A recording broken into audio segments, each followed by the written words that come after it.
How to recover booking.com password. So here is how to do so step by step. First of all, navigate to the booking.com website, and there you can see sign in button available at the top right corner of your screen. So now all you have to do is simply tap on the sign in and you'll be navigated to the login fields.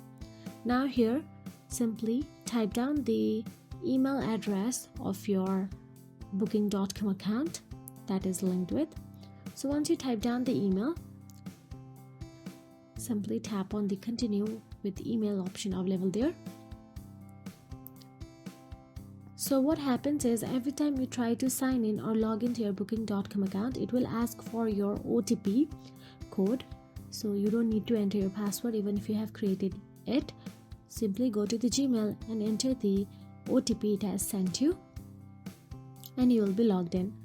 And that is it. If you found this video helpful, please like, share and subscribe our channel, and thank you so much for watching.